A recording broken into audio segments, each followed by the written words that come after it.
जय हिंद दोस्तों, welcome to जय श्री राम शिक्षण संस्थान। आज हम अपने शिक्षण संस्थान में फिर एक बार स्वागत करते हैं। आज हम आ गए न्यू टॉपिक के साथ। आज हम बात करेंगे भारत की मिट्टियाँ। आज हमारा विशेष चर्चा है भारत की मिट्टियों के बारे में, तो हमारे चैनल से बने रहें अंत तक। आज हम छोटी सी मोटिवेशन के साथ उसको शुरुआत करते हैं। जो पानी से नहाता है वो रिवाज बदलता है। जो पानी से नहाता है वो रिवाज बदलता है, और जो पसीने से नहाता है वो एक दिन इतिहास बदलता है। तो इसी मोटिवेशन स्पीकर के साथ हम अब शुरू करते हैं भारत की मिट्टियों के बारे में। मिट्टियों के प्रकार कितने प्रकार के हैं, कौन सी मिट्टी कहाँ पाई जाती है और कितने प्रकार की होती हैं, कौन सी मिट्टी से शुरुआत होती है। तो आज हम सभी मिट्टियों के बारे में बात करेंगे। तो सबसे पहले हम जान लेते हैं कि मृदा क्या है, यानी मिट्टी क्या होती है। मिट्टी के बारे में कुछ महत्वपूर्ण तथ्यों को हम जान लेते हैं। सबसे पहले बिना समय को बर्बाद किए सबसे पहले हम महत्वपूर्ण तथ्यों को जान लेते हैं कि मिट्टी क्या है, मृदा कैसे होती है, कैसे उत्पन्न होती है, कहाँ से आई, कहाँ की कौन सी मृदा है, कहाँ की कौन सी नहीं है। तो जो मृदा है सोयल, मृदा को अंग्रेजी में सोयल भी कहते हैं। तो सोयल जो है यह मृदा भूमि के ऊपर ही पाई जाने वाली दानेदार परत है। जो सोयल है, जो मिट्टी के ऊपरी परत जो होती है उसके ऊपर जो दानेदार परत होती है उसको सोयल कहा जाता है। ठीक, जिसका निर्माण मूल रूप से चट्टानों के विखंडित होने, उनमें वनस्पति व जीवों के सड़ने गलने तथा जलवायु की क्रिया में निर्मित अम्लीय पदार्थों से लाखों वर्षों की प्रक्रिया के बाद मृदा रूप लेती है। ठीक है, और मृदा विज्ञान को हम पेडोलॉजी कहा जाता है, यानी जिसमें मिट्टी का अध्ययन किया जाता है उसको हम पेडोलॉजी कहा जाता है। मिट्टी के 5 परत होती है। इन पांचों परत को मिलाने पर मृदा परिच्छेद या आसमान प्रोफाइल बनाता है। जो इन मिट्टी के जो 5 परत होती है और इन पांचों परत को मिलाने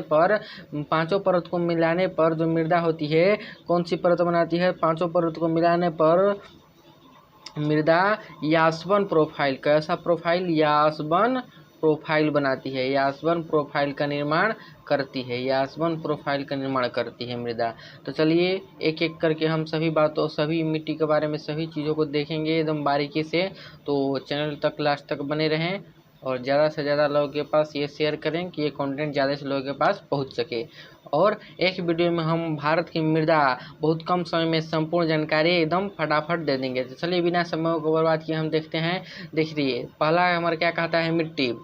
भारत की मिट्टियाँ हैं इसको मृदा यानी सोयल, भारत की मृदा भूमि के ऊपर पाई जाने वाली दानेदार परत है जिसका निर्माण मूल रूप से चट्टानों के विखंडित होने उनमें वनस्पति व जीवों के सड़ने गलने तथा जलवायु की क्रिया से निर्मित अम्लीय पदार्थों से लाखों वर्षों की प्रक्रिया के बाद रूप लेती है मृदा। ठीक है, और मिट्टी जो होती है, मिट्टी के अध्ययन विज्ञान को क्या कहा जाता है, तो मृदा विज्ञान कहा जाता है, यानी पेडोलॉजी कहा जाता है। जिसमें मिट्टी का अध्ययन किया जाता है उसको पेडोलॉजी यानी मृदा विज्ञान कहा जाता है। ठीक है, अब देखिए यहाँ पर भारतीय कृषि अनुसंधान परिषद ने भारत की मिट्टियों को 8 वर्गों में बांटा। भारत की मिट्टियों को कितने वर्गों में बांटा, तो भारत की मिट्टियों को 8 वर्गों में बांटा। पहली जो है जलोढ़ मिट्टी, काली मिट्टी, लाल मिट्टी, लेटराइट मिट्टी, पर्वतीय मिट्टी, दलदली मिट्टी, मरुस्थलीय मिट्टी और लवणीय मिट्टी, इनको 5 भागों में बांटा। ठीक है, अब देखिए, अब इसको याद करने का एक सबसे छोटा सा ट्रिक है। इन चारों मृदा जो भारत में पाई जाती हैं, भारत में सबसे ज़्यादा क्षेत्रफल में पाई जाने वाली 4 प्रकार की मिट्टियां हैं, और ये चारों मृदा के याद करने का एकदम नॉर्मल सा एक ट्रिक है, तो उसे आप याद कर सकते हैं। ये ट्रिक है जलाकर लौट। ये जो ट्रिक है, ये कौन सा ट्रिक है, ये जलाकर लौट। तो देखिए, ज से हो गया जलोढ़ मिट्टी, ज से जलोढ़ मिट्टी, ला से लाल मिट्टी, क से काली मिट्टी और लौट से लेटराइट मिट्टी। ठीक है, लौट से क्या हो गई, लौट से हो गई लेटराइट मिट्टी। तो फिर से एक बार देख लेते हैं। ज से जलोढ़ मिट्टी, ल से लाल मिट्टी, क से काली मिट्टी और लौट से लेटराइट मिट्टी। ये 4 प्रकार की मिट्टी को याद कर रखने के लिए ट्रिक है जला कर लौट। ठीक है, आप ऐसे ही याद कर सकते हैं इसको बहुत ही आसान भाषा में। अब देख लेते हैं, भारत की सभी मिट्टियों की मुख्यतः 3 तत्वों की कमी होती है। जो भारत की मिट्टियां हैं उनमें 3 तत्वों की कमी होती है। कौन कौन से तत्व, तो नाइट्रोजन की कमी होगी, फास्फोरस की कमी होगी और ह्यूमस की कमी होती है। जो भारत में वर्तमान में जो मृदा पाई जाती हैं उनमें 3 तत्वों की कमी होती है। कौन कौन से तत्वों की, की, तो नाइट्रोजन की, फास्फोरस की और ह्यूमस की कमी होती है। याद रखिएगा, भूगोल के अनुसार मिट्टी दो प्रकार की होती हैं, स्थानबद्ध मिट्टी और स्थानांतरित मिट्टी। स्थानबद्ध मिट्टी उसे कहते हैं जो अपने स्थान पर रहती है, रुकी रहती है, स्थानबद्ध मिट्टी। और स्थानांतरित मिट्टी जो नदियों के साथ एक जगह से दूसरे जगह जाती है, उसको स्थानांतरित मिट्टी कहा जाता है। तो ये बात याद रखिएगा, ठीक है। अब यहाँ पर देखते हैं, यह जो ह्यूमस है, ह्यूमस जो होता है, ह्यूमस यह भूरे काले रंग का कार्बनिक पदार्थ है और पेड़ पौधे तथा जंतुओं के प्राकृतिक रूप से सड़ने गलने विघटन से जो कार्बनिक पदार्थ निर्मित होता है उसे ह्यूमस कहते हैं। उसे क्या कहते हैं? उसे हम ह्यूमस कहते हैं। अब नेक्स्ट देख लेते हैं जलोढ़ मिट्टी। जलोढ़ मिट्टी इसे दोमटी मिट्टी और कछारी मिट्टी भी कहा जाता है। जो जलोढ़ मिट्टी है, जलोढ़ मिट्टी का पूछ देगा कि अन्य दूसरा नाम क्या है, तो जलोढ़ मिट्टी का अन्य दूसरा नाम दोमट मिट्टी है और कछारी मिट्टी है, ठीक है। इसको आप लोग याद रखिएगा। अब देखिए, जलोढ़ मिट्टी नदियों द्वारा पहाड़ी क्षेत्रों से लाकर मैदानी क्षेत्रों में बिछाई जाती है। यानी जो जलोढ़ मिट्टी है वो अस्थानांतरित मिट्टी है। जो जलोढ़ मिट्टी है इसको हम किस श्रेणी में रखेंगे? तो स्थानांतरित मिट्टी के रूप में, स्थानांतरित मिट्टी के श्रेणी में रखेंगे जलोढ़ मिट्टी को, क्योंकि ये एक स्थान से दूसरे स्थान पर आकर आ रही है नदियों के द्वारा, तो ये स्थानांतरित मिट्टी होगी। अब देखिए क्षेत्रफल के अनुसार क्षेत्रफल जलोढ़ मिट्टी देखिए कहाँ कहाँ पाई जाती हैं। जो जलोढ़ मिट्टियाँ हैं कहाँ कहाँ से पाई जाती हैं, तो आप याद रखिएगा। यहाँ से देखिए, ये जो है हरियाणा, ये ऊपर वाला पार्ट जो है ये हरियाणा का पार्ट है, तो हरियाणा में जलोढ़ मिट्टी नहीं पाई जाती है।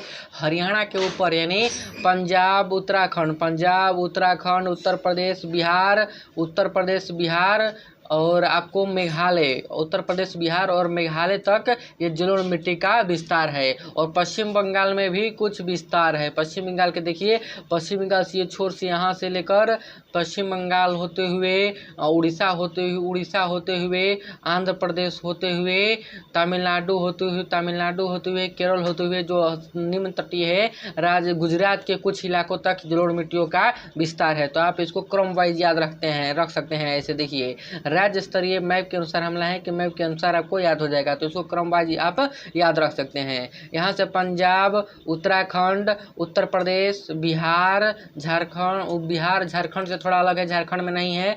बिहार के बाद ये मेघालय हो गया, मेघालय के बाद ये पश्चिम बंगाल का कुछ तटीय हो गया, उड़ीसा हो गया, उड़ीसा के बाद आंध्र प्रदेश हो गया, आंध्र प्रदेश के बाद तमिलनाडु हो गया, तमिलनाडु के बाद केरल हो गया, और केरल के बाद कर्नाटक होते हुए महाराष्ट्र के कुछ जो तटीय इलाके हैं वहाँ पर जलोढ़ मिट्टी का विस्तार देखा गया है। और गुजरात के कुछ इलाकों में जलोढ़ मिट्टी का विस्तार देखा गया है। तो इसको आप आसानी से याद कर सकते हैं मैप की सहायता से। चलिए अब नेक्स्ट आगे तरफ बात करते हैं कि जलोढ़ मिट्टी जो होती है भारत में पाई जाने वाली सर्वाधिक उपजाऊ मिट्टी है। जो जलोढ़ मिट्टी है भारत में पाई जाने वाली सर्वाधिक उपजाऊ मिट्टी है। जलोढ़ मिट्टी में अधिक उपज होती है, जलोढ़ मिट्टी में जो है अधिक उपज होती है। क्षेत्रफल में भारत का संपूर्ण उत्तरी मैदान और तटीय मैदान, तो क्षेत्रफल में जलोढ़ मिट्टी है। जो उत्तरी मैदान और तटीय मैदान जो है, देखिए ये तटीय मैदान हो गया। क्षेत्रफल में ये देखिए इसका क्षेत्रफल, ये तटीय मैदान हो गया सब, ये तटीय मैदान, ये उत्तरी मैदान हो गया। ये उत्तरी मैदान और ये तटीय मैदान के सभी क्षेत्रों में ये जलोढ़ मिट्टी पाई जाती है। उसकी प्रचुरता है,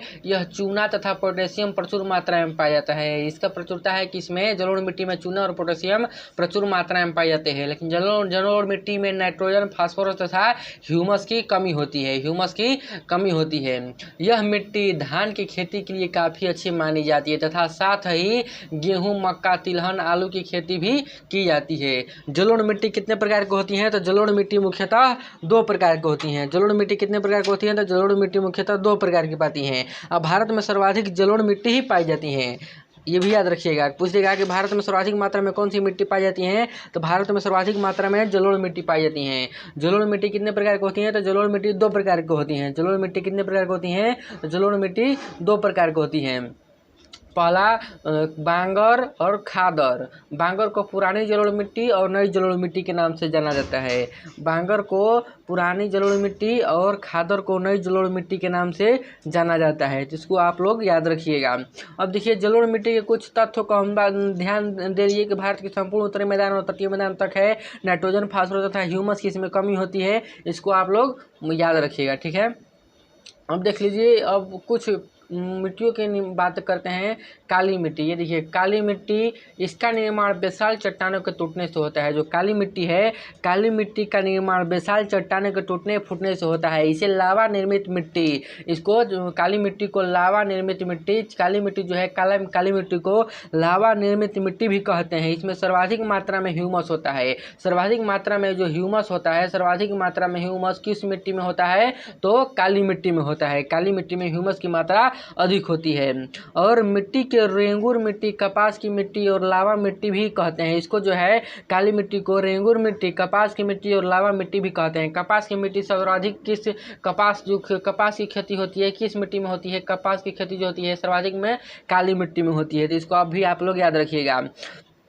और टिटेनी फेरस मैग्नेटाइट की उपस्थिति के कारण हो, इसका जो काला रंग होता है काली मिट्टी, ये काली मिट्टी है, काली मिट्टी का काला रंग किसी कारण होता है? तो काली मिट्टी का काला जो रंग होता है, एक टिटेनिस आता है, एक आता है, इसके ऊपर कलर चेंज कर लेते हैं कि कलर सही ग्रीन कर लेते हैं कि अच्छे से आपको समझ में आएगा। देखिए काली मिट्टी का काला जो रंग होता है किसी कारण होता है? तो टिटेनिस। काली मिट्टी का काला रंग किसी कारण होता है? टिटेनिफेस मैग्नेटाइट के कारण होता है। टिटेनिफेस मैग्नेटाइट के कारण इसका काला रंग होता है। आप लोग याद रखिएगा, मैग्नेटाइट के कारण इसका काला रंग होता है। टिटेनिफेस मैग्नेटाइट के कारण इसका जो है रंग काला होता है। अब काली मिट्टी को रेंगुर मिट्टी, कपास की मिट्टी और लावा मिट्टी कहते हैं। तो देख लिए आप, इस मिट्टी का रंग जो होता है टिटेनिफेस मैग्नेटाइट की उपस्थिति के कारण होता है। देखिए मोस्ट इंपोर्टेंट क्वेश्चन है ये मोस्ट इंपोर्टेंट है, इसको याद रखने वाला क्षेत्र है। और ये कहाँ कहाँ पाया जाता है? तो ये जो है देखिए यहाँ पर मैप की सहायता से कहाँ कहाँ पाया जाता है। यह जो है मध्य प्रदेश, गुजरात, महाराष्ट्र के कुछ इलाका, उत्तरी कर्नाटक, प्रायद्वीपीय भारत की काली मिट्टी सबसे ज़्यादा पाई जाती है। इन जगहों पर काली मिट्टी सर्वाधिक मात्रा में पाई जाती है। सबसे ज़्यादा विस्तार जो है महाराष्ट्र में है। काली मिट्टी का सबसे ज़्यादा विस्तार कहाँ है? तो सबसे ज़्यादा काली मिट्टी का विस्तार जो है महाराष्ट्र में है। याद रखिएगा, महाराष्ट्र में है। ये काली मिट्टी कपास की खेती के लिए बहुत उपयुक्त है, इसको हम लोग देख लिए। और देखिए काली मिट्टी को जूते हुए खेत की मिट्टी भी कहते हैं। काली मिट्टी को जो है जोते हुए खेत की मिट्टी भी कहते हैं, क्योंकि काली मिट्टी में जल सोखने की क्षमता अधिक होती है। और जब इसके ऊपर धूप पड़ती है तो इसमें दरारें पड़ जाती हैं, जिस कारण इसे जूते हुए खेत की मिट्टी भी कहते हैं। जब उस पर पड़ेगी तो उसमें दरारें पड़ जाती हैं, उसको जोते हुए खेत की मिट्टी भी कहा जाता है, जिससे उसको जोते हुए खेत की मिट्टी भी कहा जाता है। ठीक है, तो इसका ये मोस्ट इम्पोर्टेंट है। ये कहाँ कहाँ तक है? तो इसको याद करने के लिए सबसे पहले देखेंगे ये मध्य प्रदेश में कहाँ है। मध्य प्रदेश में है, सर्वाधिक मात्रा में मध्य प्रदेश में पाई जाती है। फिर गुजरात के कुछ इलाके में पाई जाती है। फिर कहाँ? गुजरात के कुछ इलाके में पाई जाती है। फिर महाराष्ट्र के कुछ इलाके में पाई जाती है। फिर महाराष्ट्र के कुछ इलाकों में इसका विस्तार है। फिर उत्तरी कर्नाटक, फिर कहाँ? उत्तरी कर्नाटक में इसका विस्तार देखने को मिलता है। तो इसको आप लोग याद रखिएगा, मोस्ट इम्पोर्टेंट है। यह जो है ये 13% क्षेत्र, यह जो है गन्ना का और कपास के उत्पादन के लिए 13% क्षेत्र पर यह पाया जाता है। काली मिट्टी का रंग काला किसी कारण होता है? तो ऊपर टिटेनिफेरस मैग्नेटाइट के कारण होता है। किसी कारण काली मिट्टी का काला होता है? तो टिटेनिफेरस मैग्नेटाइट के कारण होता है। टिटेनिफेरस मैग्नेटाइट के कारण काली मिट्टी का रंग काला होता है। ठीक है, अब नेक्स्ट बढ़ते हैं, लाल मिट्टी के बारे में देखते हैं। जो लाल मिट्टी है, लाल मिट्टी के बारे में देखते हैं। लाल मिट्टी प्रायद्वीपीय भारत के कम वर्षा वाले क्षेत्र में पाई जाती है। इस मिट्टी का लाल रंग फेरिक ऑक्साइड की उपस्थिति के कारण होता है। इसका जो लाल रंग होता है, लाल मिट्टी प्रायद्वीपीय भारत में कम वर्षा वाले क्षेत्रों में पाई जाती है। इस मिट्टी का रंग लाल फेरिक ऑक्साइड की उपस्थिति के कारण होता है। इसमें खनिज अधिक पाए जाते हैं। इस मिट्टी में लोहा और सिलिका की अधिकता होती है, किंतु यह खेती के लिए अच्छी नहीं है। यह मिट्टी तमिलनाडु, आंध्र प्रदेश, नागालैंड, महाराष्ट्र, कर्नाटक के कुछ भाग में पाई जाती है। तो ये मोस्ट इम्पोर्टेंट है। अब देखिए इस मिट्टी में लोहा और सिलिका की अधिक उपस्थिति होती है। जो लाल मिट्टी है, लाल मिट्टी में किसकी अधिक उपस्थिति होती है? तो लाल मिट्टी में लोहा और सिलिका की अधिक उपस्थिति होती है। लाल मिट्टी में लोहा और सिलिका की अधिकता होती है। यह मिट्टी तमिलनाडु, आंध्र प्रदेश, नागालैंड, महाराष्ट्र, कर्नाटक के कुछ भागों में पाई जाती है। सबसे ज़्यादा इसका विस्तार जो है, सबसे ज़्यादा इसका विस्तार तमिलनाडु और आंध्र प्रदेश में देखने को मिलता है। यह मिट्टी बाजरे की खेती के लिए उपयुक्त होती है। जब लाल मिट्टी जल को सोख लेती है यानी जलयोजित रूप में होती है तब यह पीला दिखाई देती है। तब यह कैसे दिखाई देती है? यह पीला दिखाई देती है। देखिए इसका सर्वाधिक विस्तार जो है कहाँ कहाँ है? तो तमिलनाडु के कुछ क्षेत्र में है, तमिलनाडु और आंध्र प्रदेश। तमिलनाडु और आंध्र प्रदेश के कुछ क्षेत्रों में लाल मिट्टी का विस्तार है, अधिक देखने को मिलता है। तमिलनाडु और आंध्र प्रदेश के क्षेत्रों में इसका विस्तार देखने को दिखाई पड़ता है। अब देखिए यहाँ पर देखिए जो लाल मिट्टी है, लाल मिट्टी की जब पानी को सोख लेती है, जलयोजित होती है, तो वह पीला दिखाई पड़ने लगती है। तो वह कैसी दिखाई पड़ने लगती है? तो वह पीली दिखाई पड़ने लगती है। अब देखते हैं नेक्स्ट लेटराइट मिट्टी के बारे में। लेटराइट मिट्टी, यह मिट्टी उस क्षेत्र में पाई जाती है जहां 200 सेंटीमीटर से अधिक वर्षा हो और अत्यधिक गर्मी पड़े। इसे मखरली मिट्टी भी कहा जाता है। इसे क्या कहता है? इसे मखरली मिट्टी भी कहते हैं। ठीक है। इस मिट्टी में लौह ऑक्साइड और एल्युमिनियम की मात्रा भरपूर होती है। लौह ऑक्साइड के कारण ही इस मिट्टी का रंग लाल होता है। लाल मिट्टी का रंग लाल किसके कारण होता है? तो लौह ऑक्साइड के कारण लाल मिट्टी का रंग लाल होता है, याद रखिएगा। इस मिट्टी में निछालन यानी लीचिंग की प्रक्रिया देखने को मिलती है। यह मिट्टी मुख्यतः केरल, कर्नाटक, तमिलनाडु, महाराष्ट्र के कुछ हिस्सों में और उड़ीसा, मेघालय, असम के कुछ हिस्सों में पाई जाती है। आपको हम मैप लेकर आए हैं, मैप में याद करने के लिए, क्योंकि बहुत बार यही पूछा जाता है कि यह कहाँ कहाँ पाई जाती है। तो यह जो मिट्टी है केरल, कर्नाटक, यह मिट्टी केरल और कर्नाटक में पाई जाती है। देखिए वहाँ पर कलर कर दिए हैं, लाल मिट्टी केरल और कर्नाटक में तथा तमिलनाडु के कुछ भाग में तथा महाराष्ट्र के कुछ भागों में पाई जाती है और मेघालय में और उड़ीसा में पाई जाती है।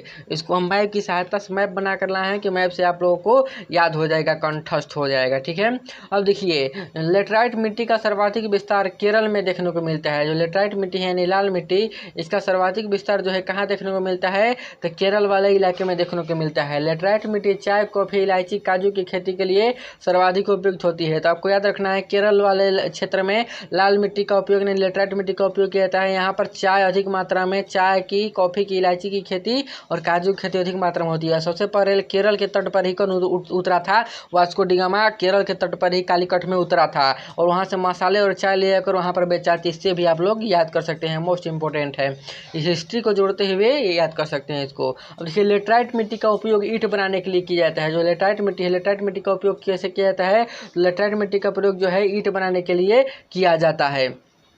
अब नेक्स्ट देख लेते हैं हमारा लवणीय मिट्टी। लवणीय मिट्टी क्या है? लवणीय मिट्टी, जब मिट्टी की प्रकृति क्षारीय होती है और उसमें नमक की मात्रा बढ़ जाती है तो उसे लवणीय मिट्टी कहते हैं। तो उसे क्या कहते हैं? उसे लवणीय मिट्टी कहते हैं। लवणीय मिट्टी को रेह, कलर, ऊसर मिट्टी के नाम से भी जाना जाता है। भारत में इस मिट्टी का सबसे ज़्यादा विस्तार गुजरात के कच्छ के रण में देखने को मिलता है। लवणीय मिट्टी का विस्तार गुजरात के कच्छ के रण में अधिक देखने को मिलता है। तो कम समय में हमको ज़्यादा देखना है और नेक्स्ट क्वेश्चन भी देखने हैं। अब देखिए पर्वतीय मिट्टी, इस प्रकार की मृदा का विस्तार पर्वतों पर देखने को मिलता है। जहां पर हिमालय पर्वत का विस्तार है वहां पर इसी प्रकार की मिट्टी पाई जाती है। पर्वतीय मिट्टी हिमालय पर्वत पर अधिकतम पाई जाती है। जहाँ पर पहाड़ है तो वहीं पर पर्वतीय मिट्टी पाई जाएगी जी। तो ऐसे भी याद रख सकते हैं। पर्वतीय मिट्टी का विस्तार कहाँ है? जहाँ पर पहाड़ ज़्यादा हैं, जैसे उत्तरी क्षेत्र में पहाड़ ज़्यादा हैं, लद्दाख क्षेत्र में पहाड़ ज़्यादा हैं, उत्तराखंड में पहाड़ ज़्यादा हैं। ये हिमालय नेपाल होते हुए जो हिमालय गया है आंध्र प्रदेश होते हुए यहाँ पर पहाड़ ज़्यादा है। तो ये सब यहाँ के क्षेत्रों में पाई जाती हैं। पर्वतीय मिट्टी का विस्तार जम्मू कश्मीर, लद्दाख, हिमाचल प्रदेश, उत्तराखंड, सिक्किम और अरुणाचल प्रदेश में देखने को मिलता है। पर्वतीय ढालों पर सेब, नाशपाती, चाय की खेती अधिक होती है। जो पर्वतीय ढाले हैं यहाँ पर सेब, नाशपाती की खेती अधिक मात्रा में होती है। ठीक है।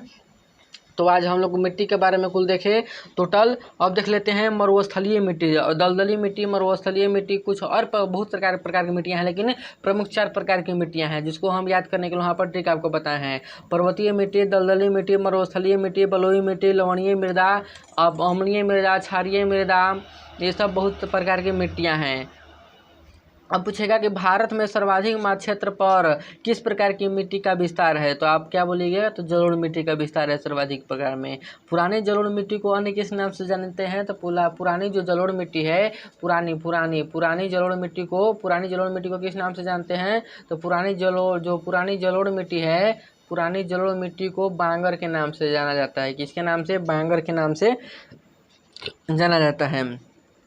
तो आज हम इतना ही बात करेंगे। अब नेक्स्ट टॉपिक में मिट्टी के OMR जो प्रीवियस ईयर क्वेश्चन है, न्यूमेरिकल क्वेश्चन है, उसको हम डिस्कस करेंगे। तब तक के लिए आप हमारे वीडियो तो लास्ट तक उस वीडियो को देखने के लिए यहाँ डिस्क्रिप्शन बॉक्स में जाकर उसका लिंक भी देख सकते हैं, नहीं तो बेल आइकन को प्रेस कर लीजिए, सब्सक्राइब कर लीजिए, बेल आइकन को प्रेस करके ऑल बटन पर क्लिक कर दीजिए कि आपको वीडियो का नोटिफिकेशन आपके पास आ जाएगा। तो आप वहां से देख लीजिएगा और क्वेश्चन को एकदम याद कर लीजिएगा। इस वीडियो के देखने के बाद वो क्वेश्चन आपको देखिएगा तो आपको टोटल क्वेश्चन याद हो जाएंगे। चलिए फिर से मिलते हैं नेक्स्ट वीडियो में, तब तक के लिए जय हिंद।